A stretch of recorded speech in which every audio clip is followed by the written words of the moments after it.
शेतकरी बंधूंनो नमस्कार। सकाळच्या ब्लॉगमध्ये आपण पाहिलं की शेडमध्ये बॅच कशा पद्धतीने चालू आहे। या व्हिडिओमध्ये आपण पाहूया की शेडमध्ये टेम्परेचर नियंत्रित करण्यासाठी आपण शेडच्या वरती आणि बाजूला कशा पद्धतीने नियोजन केलेलं आहे।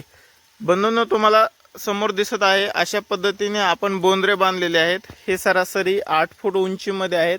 म्हणजे एक बोंद्र जर आपण पूर्ण उकललं तर ते 6 फूट भरतं आणि त्याला एक आडवं शिवलं आहे म्हणजे 8 फूट।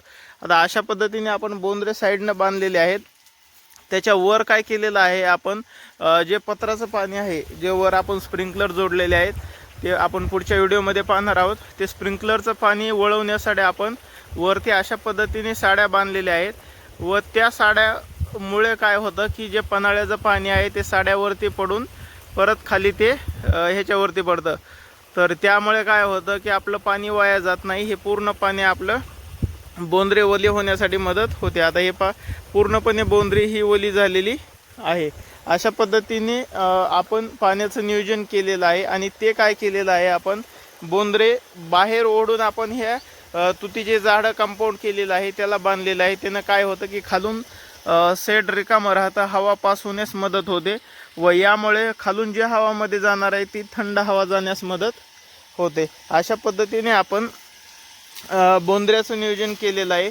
साईडला आपण काय केलेलं आहे तर अशा पद्धतीने एक 500 लिटरचा ड्रम आहे त्यामध्ये आपण पाईपलाईनचं पाणी साठवत आहे आणि याला आपण ही मोटर जोडलेली आहे व मोटरला याच्यातील पाणी हे मोटरनं आपण शेडवरती वर घेतलेलं आहे।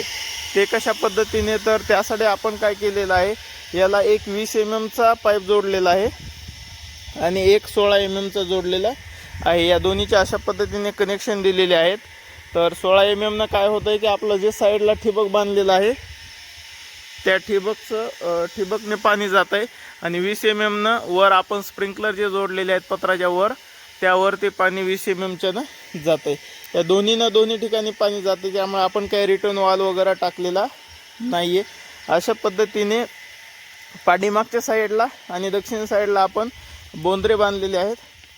उत्तर साईडला आपण फक्त ह्याच्यावरती शेडनेटवरती आपलं शेड आहे त्यावरती आपण खालून सरासरी 1 ते 2 फूट 2, 2.5, 3 फुटापर्यंत तेही ओपन ठेवत आहोत कारण हवा पास झाली तरच मध्ये थंड हवा येतोय।